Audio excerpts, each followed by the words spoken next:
mesures yi ñu jël pour wàññi dund bi li njëkk a fàttali mooy contexte bi ñu fekk réew mi te léegi ñëpp dëppoo ci ndax warante mun na bëri waaye bu preuve génnee rek defe naa coow dootul bëri contexte boobu ku ci def ay effort pour wàññi dund gi effort yu extraordinaire nga def ndax état moo doy waar état c'est des équilibres à gérer muy équilibre yoo xam ne léeg-léeg day sensible trop ki la naan yokkal ma sama salaire moo la naan wàññil ma dund gi ñoom ñëpp ñoom benn nit bi moo lay laajandoo lépp ne la yokkal paj mi yokkal njàng mi wàññil courant bi wàññil dund bi te lépp ci benn état bi la loolu nag benn capacité d'offre de biens et de services li ko mën a offrir mooy état boo xam ne dafa viable état boo xam ne dafa sain ci niñ ko yore ñun nag yàlla daf ñoo nattu ñu donn état boo xam ne dañ koo suuxal waaye bi ñu egsee son excellence président de la république dafa ne métti na trop tension yi bëri na waaye faw rek ñu gestu askan wi ndax ñun askan wi mënuñoo am seen fay faw rek nu mu métti mu am ay mesures yu ñu teg même su dee à titre symbolique yoo xam ne ci askan wi la jëm looloo andi les mesures qui ont été prises ñu jël ko ci anam yu métti ndax man mi maa conduire les discussions avec les différents secteurs de production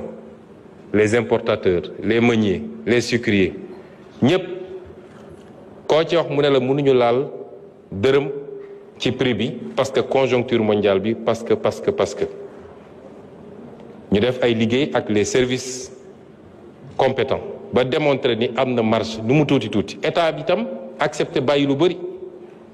état bi accepté bàyyi taxes yi mu doon jël ci produit yu bëri nga xam ne taxes yooyu moo ñuy permettre ñu am capacité répondre à d'autres sollicitations état bi ne sama wàll bàyyi naa ko ñu fexe ba ci marge producteurs yi ak marge importateurs yi ñu am luñ ci cof kon loolu liggéey bu rëy la woon tembe nag entre li nga xam ne moom la ñuy def ak comportement acteurs yi sur le terrain mun na am wuute looloo tax les services du ministère du commerce di def liggéey bi ñuy def donte léeg-léeg si wàllu jumtuwaay seen doole xaw naa néew waaye ñuy def li ñuy def di def le contrôle économique pour être sûr que ñi ngi maîtriser affaires yi flambée des prix bi ngeen wax moom ci li ñuy jot ñun ci rapport mu jóge ci service ministère bi su amee it c'est à la marge te découlewul ci la réalité des prix mais comportement acteurs yi ak spéculation moo koy andi loolu nag contrôle moo koy mottali am na it ci li ngeen laaj yoo xam ne mi ngi ñëw suñu kanam ndax am na liggéey boobu ba léegi tooguñu kon nañ def liggéey bi ak ministre du commerce ba jàpp nañ ni ci fan yu soreetul dinañu annoncer la seconde phase des mesures de réduction encore du coût de la vie te bii pas ñu teg ko ci liggéey boo xam ne liggéey bu dal la ñu def ko suñuy partenaire fii ci réew mi mais def ko aussi sur l'international xool nu ñuy def ba réduire la chaîne d'approvisionnement les acteurs ba nga xam ne yenn coût additionnels yi ci doon am dañ ko ciy jëlee masalan ci ceeb bi ak yeneen yu mel noonu am na liggéey yu am solo ñu ci def yoo xam ne am nañu yaakaar ni ci lu soreetul dina am loo xam ne kilifa réew mi dina ko jébbal Sénégalais yi incha allah waaye prix yu bëri fi mu ne nii prix yu stable la lii nag ñu yàgg wax ni solution bi nekkul ci lii solution bi mi ngi nekk ci naka la ñuy def ba produire ñun loolu mooy suñu perspective ñun parce que réew moo xam ne la ëpp li ngay soxla da nga koy jéggaani tu dépends du marché de l'étranger et des chocs exogènes laaj ngay lu jëm ci subventions yi neew ñu dañ koy lever de manière brutale et aveugle dañu ne subvention bi mënatuñu ko bàyyi nga def subvention par exemple ci produit pétrolier bi ki am ay milliards ak ki amul dara ñoo ci yem ñoom ñëpp il bénéficie de la subvention moo tax ñu ne subvention bi léegi dañ koy def subvention ciblée wala sax ñu éliminer ko mais remplacer ko par les transferts à partir du fichier RNU ñi nga xam ne ñooy néew di doole dëgg ñu defal leen ay transferts yu ñu jot mais tey boo defee subvention aveugle ñi ciy gën a bénéficier wu ñoom soxlawuñ ko ndax am nañ luñ jëndee kon ñu dalal xelu sénégalais yi ne ñii nga xam ne ñooy néew ji doole ci produits pétroliers yi ci électricité bi ci yeneen ak yeneen ñoom dinañu continuer di am ndimbalu état bi amaana sax dinañu yokk ndimbal googu parce que boo ci génnee ñi mën nga yokkal tuuti ñi mënut loolu tam ñu leeral ko affaire u deux roues yi liggéey bu am solo def nañ ko ci jàpp ma sax ni résistance bu am solo amoon na manipulation amoon na ci ak yeneen yoo xam ne xam nañu soubassement yi waaye loolu indication rek la indicateur la rek ni li ñuy wax ak sénégalais yi mooy sénégalais yi ñoo ne dañoo bëgg changement dañoo bëgg réew mu tegu ci yoon réew mi baax ñun mandat boobu lañ ñu jox loolu nag kilifa buñ la falee ne la dañoo bëgg réew mu tegu ci yoon bu dee loo yëkkati ñu ne arrangé wul kuréelu sàngam nga dellu gannaaw doo mus a defar réew mi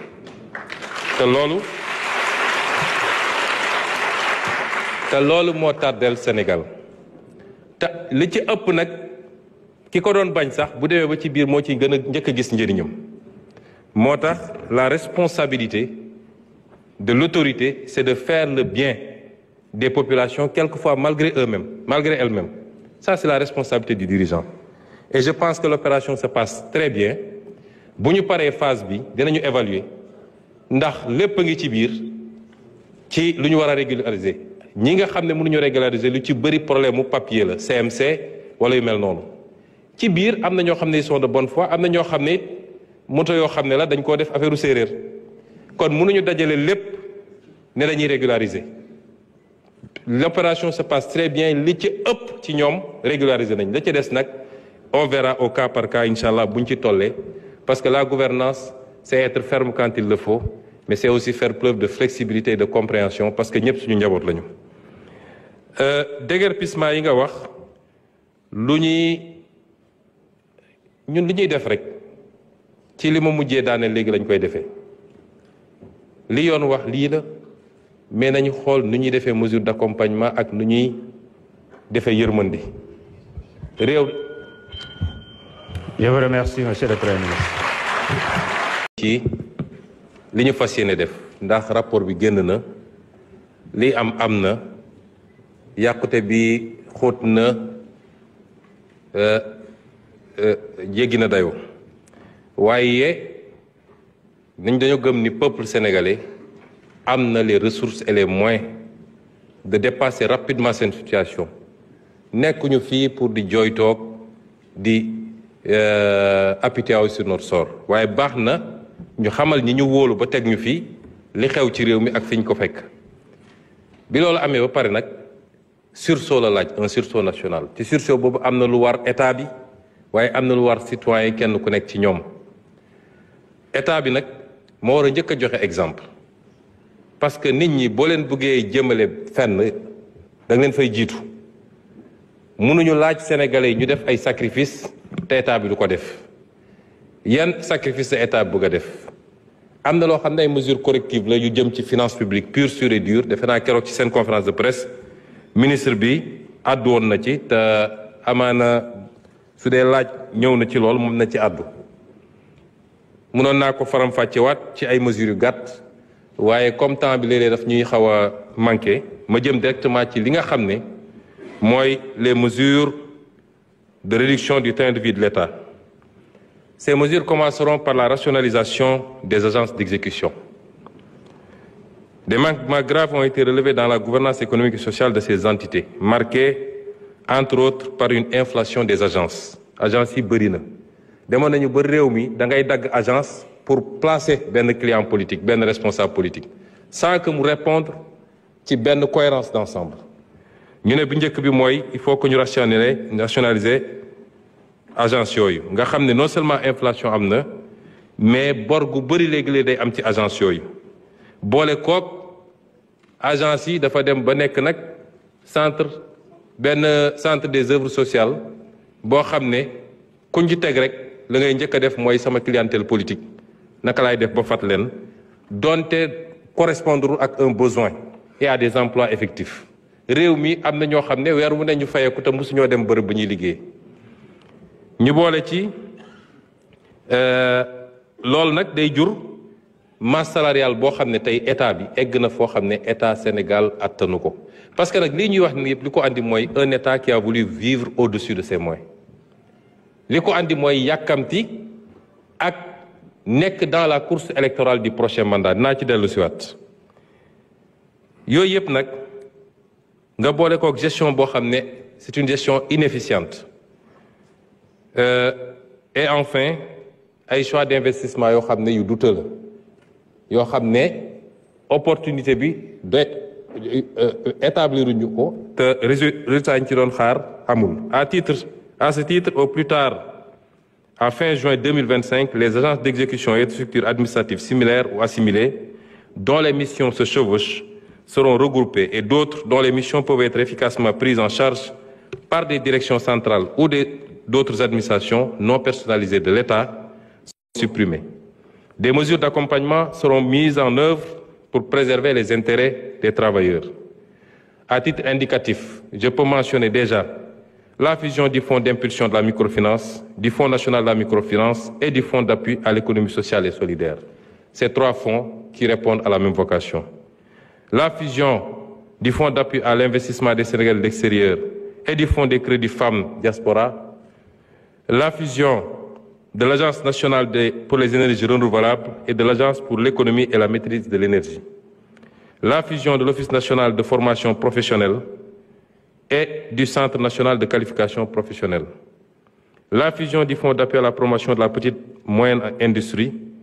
du Fonds des petites et moyennes entreprises et de l'Agence de développement et d'encadrement des PME à des PME. La fusion de l'Agence sénégalaise de promotion touristique et de la Société d'aménagement et de promotion des côtes et zones côtières, SAPCO. Le regroupement du Fonds de crédit pour les femmes et du Fonds national de l'entrepreneuriat féminin. La suppression de l'Agence nationale de la maison d'outils. La rationalisation des structures dans les secteurs de l'emploi, de la construction, des mines, entre autres. Le même exercice de rationalisation, ce n'est pas une liste exhaustive. Et le même exercice de rationalisation sera opéré au niveau des services centraux de l'État pour mieux optimiser l'organisation de l'administration. Les modalités d'intervention dans les collectivités territoriales par le PUMA, le PUDC et le Promoville seront harmonisées pour mieux rationaliser les crédits qui leur sont alloués. Pour la rationalisation des dépenses de personnel, dans le cadre de la rationalisation des dépenses personnelles, il sera procédé d'ici à la fin du mois d'avril 2025 à un audit de l'effectif réel dans la fonction publique, à l'identification des agents et leur catégorisation par hiérarchie, ainsi qu'à une application rigoureuse des taux, des éléments variables tels que les heures supplémentaires, les primes et les primes de rendement. Il sera mis en place, avant la fin du mois de juin 2025, une interface entre les applications de la solde et des 6 budgets afin d'avoir une situation exhaustive des dépenses de personnel et des états d'exécution à temps réel pour faciliter la reddition des comptes. Dans le cadre de l'effort national, un rebasing salarial sera opéré en vue de rendre plus équitables les niveaux de revenus entre les corps pour les classifications similaires. Les mesures idoines seront également prises pour dénicher et mettre un terme au cumul. Cumul du bénéfice de l'indemnité de logement avec la jouissance d'un logement administratif, cumul de fonctions. Un dispositif de suivi rapproché et rigoureux sera mis en place pour éviter les dérapages. Dans le même ordre d'idée, il sera procédé à l'analyse au plus tard à fin mars 2025 des mises à disposition, des détachements et autres modalités qui permettent à des salariés de la fonction publique de signer des contrats dans des projets d'investissement exécutés par l'État. En dehors des secteurs de la santé, de l'éducation, de la défense, de la sécurité et des quotas entérinés dans les écoles de formation, tout autre recrutement devra procéder d'un ajustement interne qui n'affecte pas la masse salariale. Les mêmes mesures sont applicables au secteur parapublic. Les dispositions réglementaires seront prises afin que le secteur parapublic puisse soumettre systématiquement les plans de recrutement et les niveaux de rémunération à l'autorisation du Premier ministre après validation par les tutelles techniques et financières. Au titre des dépenses de fonctionnement de l'État,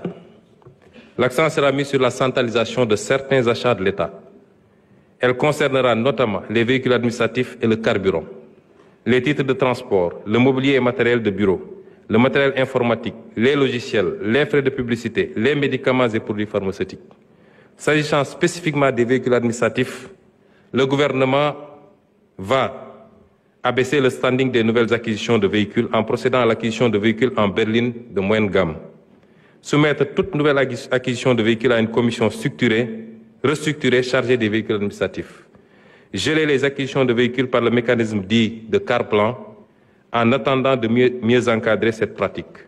Fixer à chaque administration une dotation budgétaire rationalisée de maintenance des véhicules.